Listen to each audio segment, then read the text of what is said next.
Eu parlo! As palavras saíram perfeitamente da boca de uma criança brasileira de apenas 2 anos, em italiano perfeito. A família ficou em choque total. Como uma criança paulista, que nunca teve contato com a língua italiana, podia falar esse idioma com tamanha perfeição?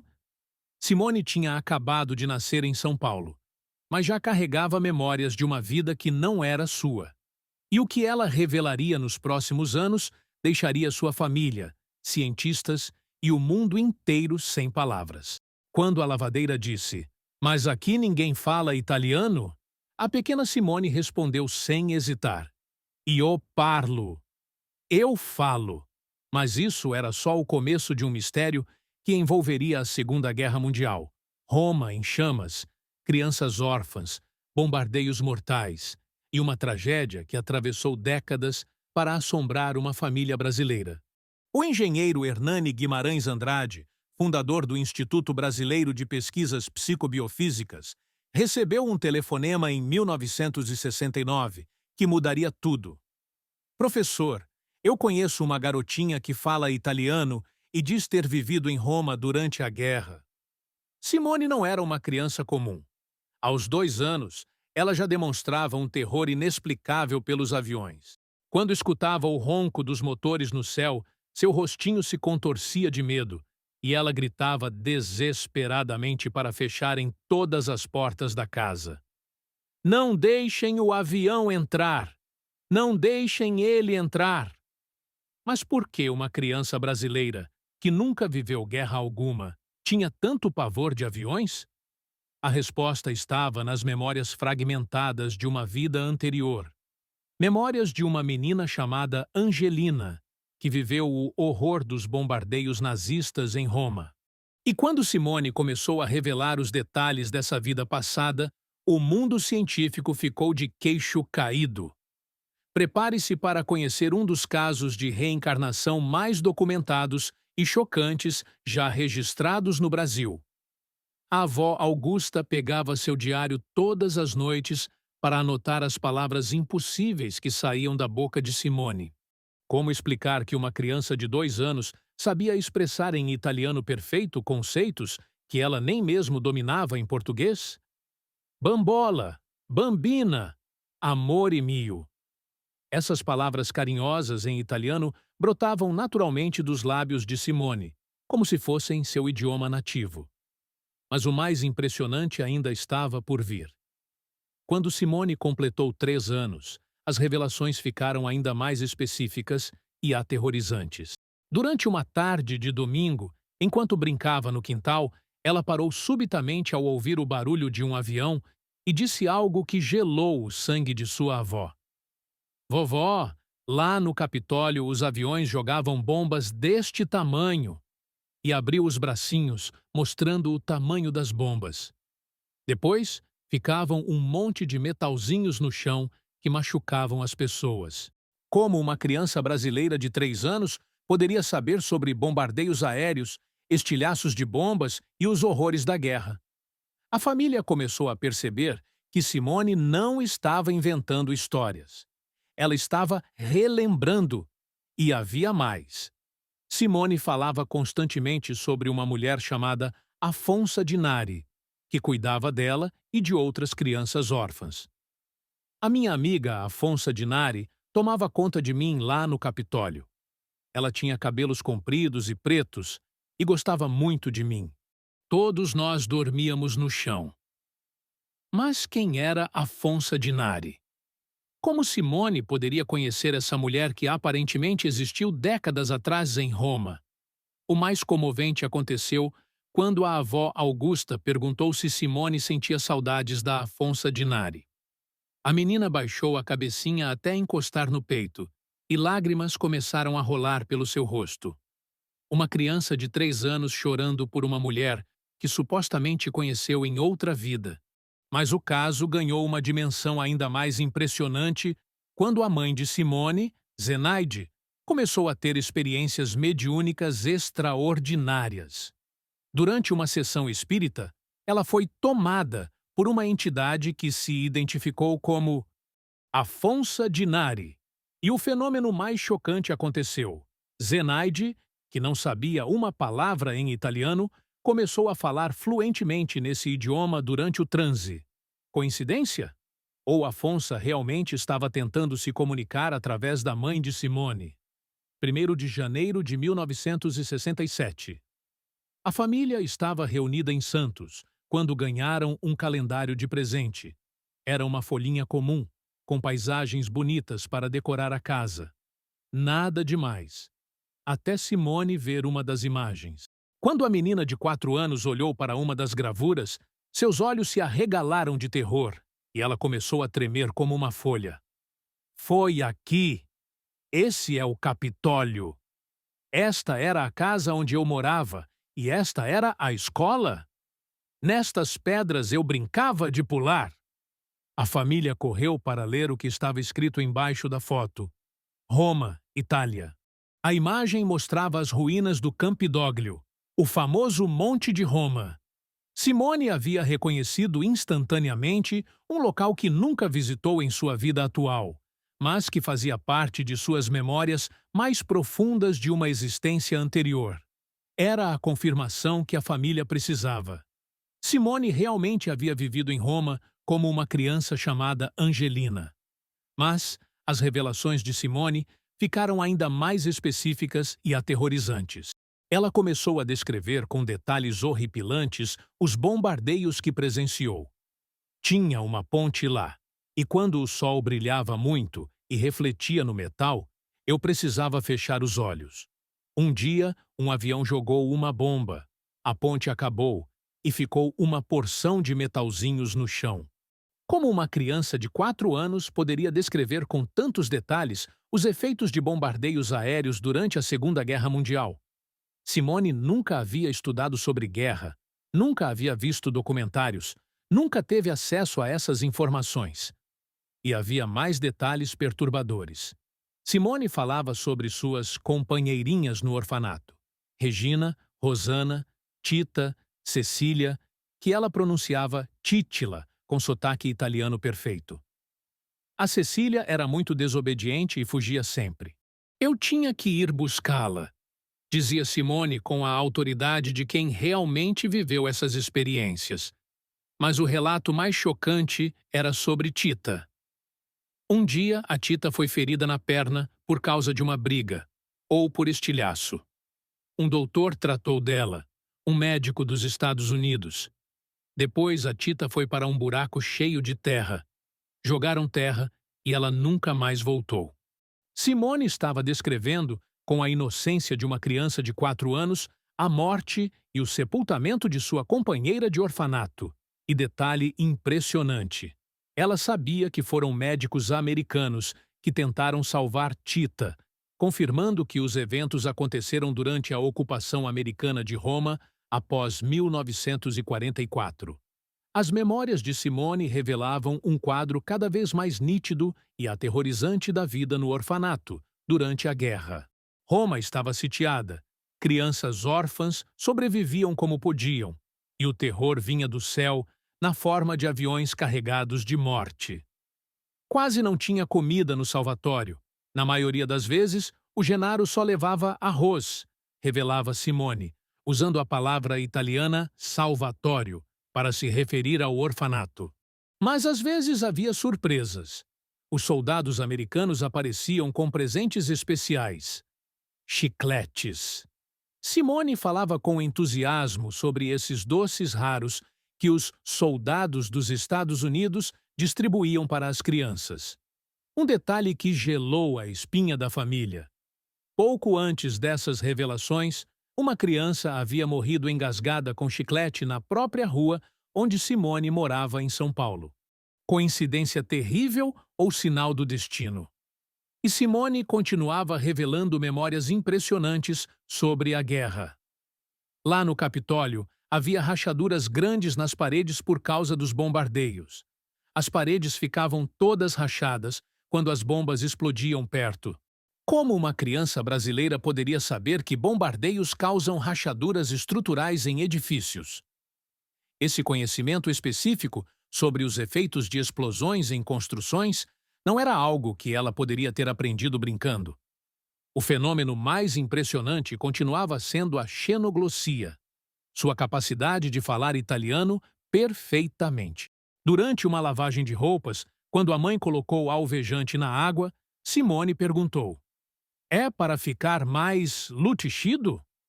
Usando a palavra italiana lúcido, brilhante, limpo. Como ela sabia que alvejante deixa a roupa mais clara? E por que expressou isso em italiano? A cada dia, novas palavras italianas surgiam naturalmente em suas conversas. Chicletes, chiclete, roccanini, quando viu capelete sendo preparado. Bambola, bambina, amore mio, boneca, menina, meu amor. Era como se duas personalidades convivessem na mesma criança. Simone, a menina brasileira do século XX, e Angelina, a órfã italiana que viveu os horrores da Segunda Guerra Mundial. Mas o pior ainda estava por vir. A revelação mais chocante de todas estava prestes a ser revelada. A forma como Angelina morreu em Roma deixaria toda a família em estado de choque total. Domingo de Páscoa, abril de 1976. Simone brincava tranquila na cozinha enquanto sua avó preparava o almoço. De repente, o ronco de um avião cortou o ar, e algo se despertou na memória da menina de 3 anos. Ela parou o que estava fazendo, olhou fixamente para a avó Augusta e disse palavras que ninguém nunca esqueceria. "Sabe, vó, quando eu estava lá no Capitólio, veio um menino correndo com uma canetinha na mão. Mas não era canetinha, era uma bomba que estourou." A avó sentiu o sangue gelar nas veias. "E depois?" perguntou com a voz trêmula. "A bomba estourou e machucou muito minha prima, a minha amiga Afonsa Dinari, na cabeça, e saía muito sangue." Tchãs! Simone passava as mãozinhas na própria cabeça, mostrando como o sangue escorria. "E você, querida?" perguntou a avó, já pressentindo uma tragédia terrível. "Eu fiquei escondidinha no cantinho." E com os 2 bracinhos apertados no peito, Simone demonstrava dor, medo e susto. Aquelas palavras inocentes revelavam uma verdade aterrorizante. Angelina havia morrido naquela explosão. A bomba que o menino encontrou na rua era uma das milhares de armadilhas explosivas que os nazistas espalharam pela Europa para aterrorizar a população civil. Era um tipo cruel de guerra psicológica. Bombas disfarçadas de objetos cotidianos, canetas, brinquedos, utensílios domésticos, espalhadas pelas ruas para explodir quando crianças inocentes as tocassem. O menino encontrou o que parecia ser uma caneta tinteiro. Levou para Afonsa Dinari, que ao tentar abri-la, bum! A explosão matou os 3 na hora. O menino curioso, Afonsa Dinari, a cuidadora amorosa e a pequena Angelina. Simone descreveu que foi atirada no cantinho pela força da explosão, sugerindo que sua cabeça bateu violentamente contra a parede do cômodo. E havia uma prova física impressionante dessa tragédia. A avó Augusta descobriu uma depressão óssea no crânio de Simone, exatamente como se tivesse sofrido uma fratura grave na cabeça. Os médicos confirmaram. Era uma marca de nascença em formato de cicatriz, no local exato onde Angelina teria batido a cabeça ao ser arremessada pela explosão. A ciência ainda não consegue explicar como traumas de vidas passadas podem deixar marcas físicas no corpo atual. Mas o caso Simone apresentava essa evidência assustadora bem diante dos olhos de todos. O engenheiro Hernani Guimarães Andrade sabia que estava diante de algo extraordinário. Como pesquisador científico rigoroso, ele precisava investigar cada detalhe para separar fatos de fantasia. Primeiro, descartou completamente a hipótese de fraude. A família de Simone era de classe média paulistana, pessoas honestas e trabalhadoras que não tinham nada a ganhar inventando essa história. Pelo contrário, eles pediam anonimato e recusaram entrevistas na imprensa internacional. Quando um repórter americano insistiu em falar com Simone, a família negou categoricamente, mesmo com a garantia de que os nomes seriam alterados. Se fosse golpe, eles estariam correndo atrás de fama e dinheiro, não fugindo deles. Segunda hipótese descartada: memória genética. Simone tinha um bisavô italiano, nascido em 1868, que veio para o Brasil aos 31 anos e nunca mais voltou à Itália. Ele morreu em Araraquara em 1954, muito antes de Simone nascer. Mas aqui estava o problema. O bisavô nunca esteve em Roma, nunca viveu bombardeios, nunca conheceu a Segunda Guerra Mundial de perto. Como poderia ter transmitido geneticamente memórias que ele próprio nunca teve? Além disso, se fosse herança genética, por que apenas Simone manifestou xenoglossia? Suas duas irmãzinhas nunca falaram uma palavra em italiano. O avô de Simone também nunca demonstrou conhecer o idioma. A hipótese mais impressionante investigada foi a supertelepatia. Será que Simone captou mentalmente as experiências de uma criança italiana morta décadas atrás? Mas essa teoria também desmoronou diante dos fatos. Para a telepatia funcionar dessa forma, Simone teria que captar telepaticamente a mente de Angelina no passado, traduzir do português para italiano instantaneamente, processar a resposta de uma pessoa morta, trazer de volta essa resposta traduzida para o presente, responder adequadamente aos estímulos em italiano. Impossível! Uma criança de 2 anos não tem capacidade neurológica para processar operações mentais tão complexas. A única explicação lógica que restava era a mais extraordinária de todas: reencarnação real. Simone demonstrava 30 palavras italianas diferentes usadas no contexto correto. Conhecimentos específicos sobre Roma durante a guerra, terror condicionado a aviões, reconhecimento visual do Campidoglio e até marcas físicas que correspondiam aos ferimentos da vida anterior. O caso teve repercussão internacional. Dr. Ian Stevenson, da Universidade da Virgínia, Elsevier, considerado a maior autoridade mundial em pesquisa de reencarnação, incluiu o caso de Simone em seus estudos oficiais. Dr. Ian Stevenson, o famoso pesquisador americano, ficou fascinado com o caso Simone e imediatamente mobilizou seus contatos na Itália para investigar. Será que poderiam encontrar registros históricos de Afonso Dinari e das outras pessoas mencionadas por Simone? A busca começou em janeiro de 1971. Stevenson enviou todos os detalhes para seu correspondente em Roma, Sr. Jacopo Comin. A missão parecia simples: encontrar registros de um orfanato no Campidoglio durante a ocupação americana de Roma, após junho de 1944. Mas Roma, em 1944, era um caos total. Milhares de crianças órfãs, documentos destruídos pelos bombardeios, orfanatos improvisados funcionando em prédios bombardeados, famílias inteiras desaparecidas.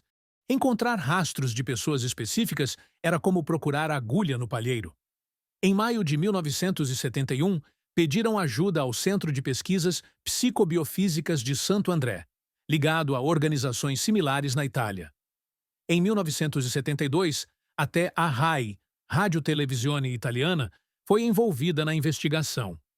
Dezenas de pesquisadores italianos vasculharam arquivos, registros paroquiais, documentos militares americanos, listas de vítimas civis, mas Afonso Dinari, Angelina, Genaro, Tita, Regina, Rosana e Cecília permaneciam fantasmas do passado. Será que isso invalidava o caso? De forma alguma. Pense nos números. Roma tinha quase 2 milhões de habitantes em 1944. A guerra matou centenas de milhares de pessoas. Muitas crianças órfãs nem chegaram a ser registradas oficialmente.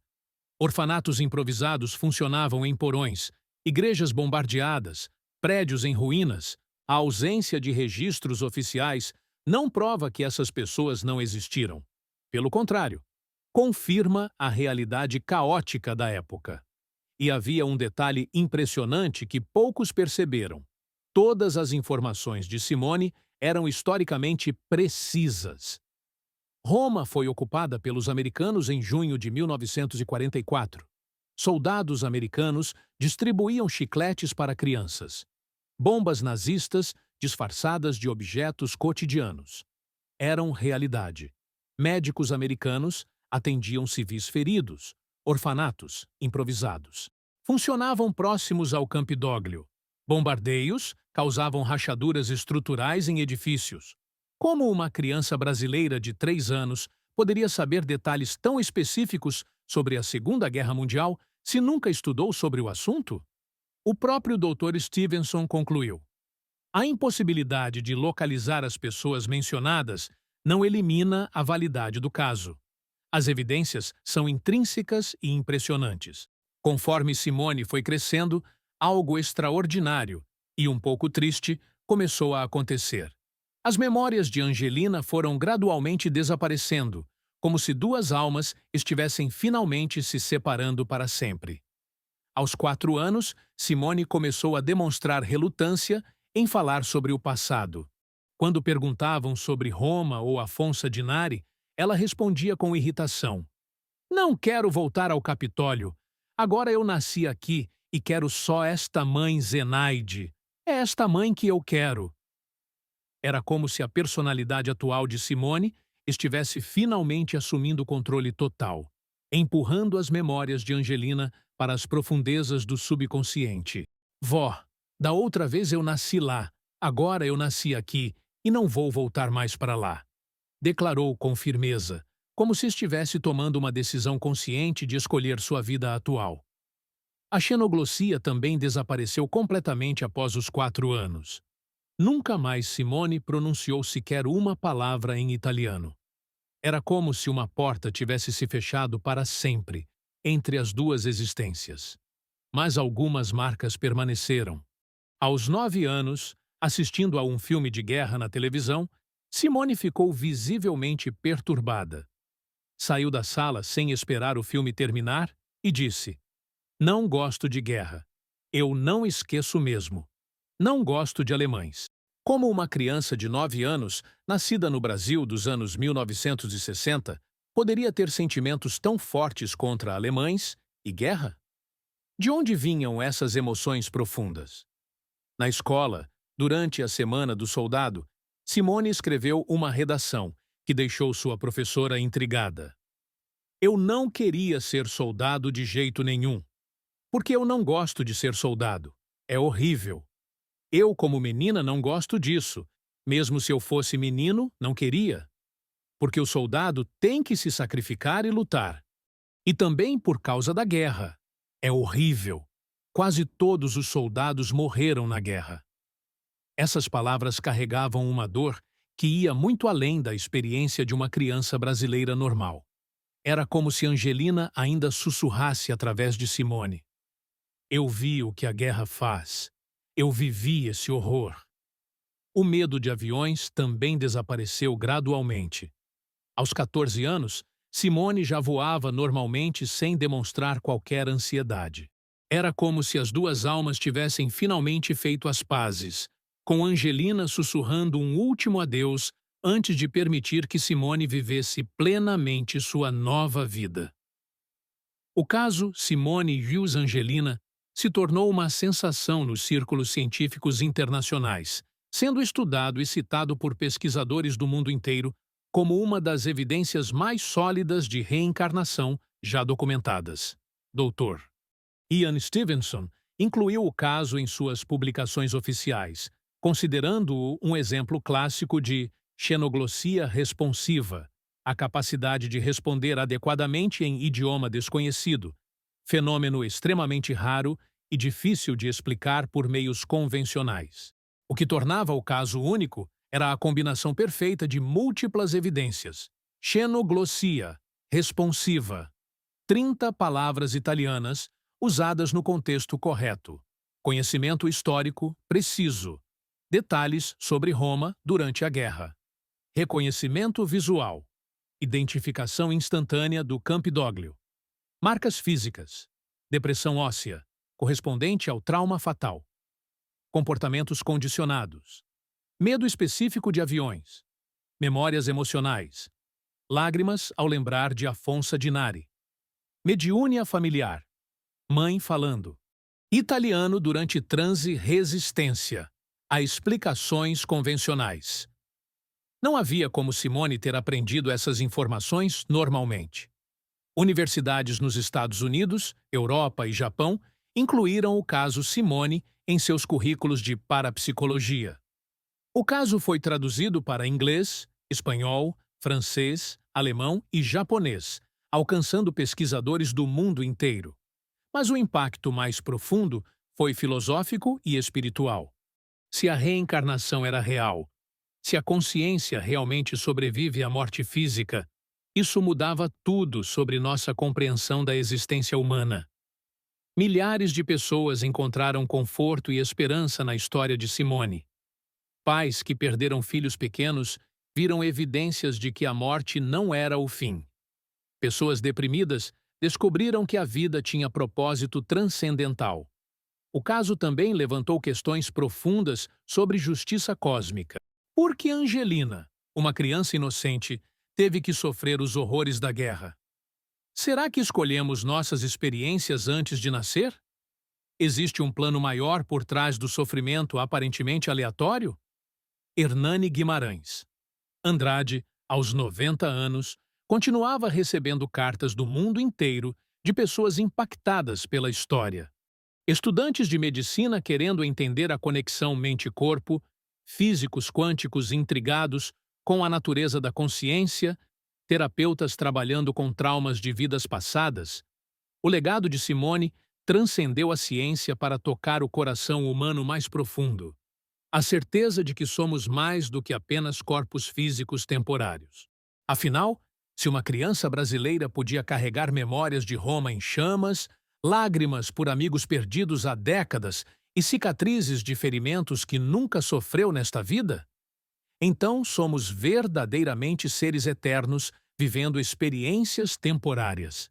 Hoje, Simone é uma mulher adulta, casada, com filhos, levando uma vida completamente normal em São Paulo.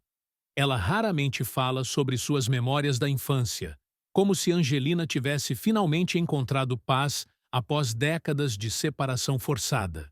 Mas as lições de sua história continuam ecoando pelo mundo inteiro. O caso Simone X Angelina nos ensina que a morte não é o fim, é apenas uma transição, que o amor transcende tempo e espaço, como o carinho que Simone sentia por Afonso Dinari, uma mulher que morreu décadas antes dela nascer. Que traumas podem atravessar vidas, mas também podem ser curados com compreensão e amor. A pequena Angelina, que morreu em uma tragédia terrível durante a Segunda Guerra Mundial, encontrou uma nova chance de viver através de Simone. Uma vida cheia de amor, proteção familiar e oportunidades que a guerra havia roubado dela. Será que não é isso que todos nós queremos? Uma segunda chance? Uma oportunidade de recomeçar? A certeza de que nossos erros não são definitivos e nosso potencial não tem limites? O doutor Hernani Guimarães Andrade dedicou 40 anos de sua vida pesquisando casos como este, acumulando mais de 70 ocorrências similares catalogadas no Brasil. Seu trabalho científico rigoroso abriu portas para uma compreensão mais profunda sobre a natureza da consciência humana. As evidências são incontestáveis. Documentação médica das marcas de nascença. Gravações das palavras em italiano. Testemunhos de dezenas de pessoas. Investigação internacional coordenada por Dr. Ian Stevenson. Análise científica rigorosa durante décadas. Fontes principais. Reencarnação no Brasil. 8 casos que sugerem renascimento. Hernani Guimarães Andrade. Casa Editora O Clarim. Arquivos do Instituto Brasileiro de Pesquisas Psicobiofísicas, IBPP. Pesquisas do Dr. Ian Stevenson, Universidade da Virgínia, EUA.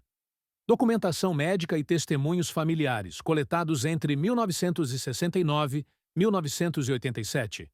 Esta é apenas uma das histórias extraordinárias que provam que somos mais do que imaginamos. No canal Círculo das Vidas, você encontrará inúmeros casos semelhantes, todos fundamentados em pesquisas científicas rigorosas e evidências documentadas.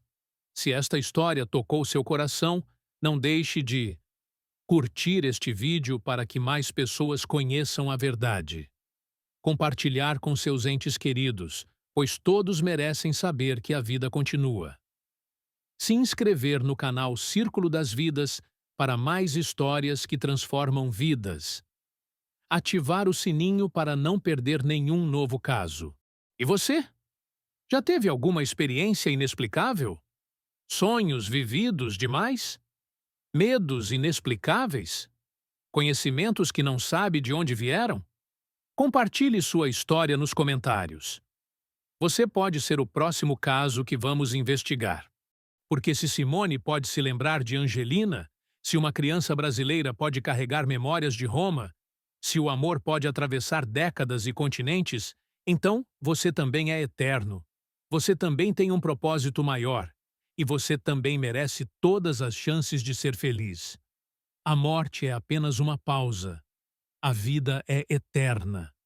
E o amor nunca morre. Até o próximo caso do Círculo das Vidas.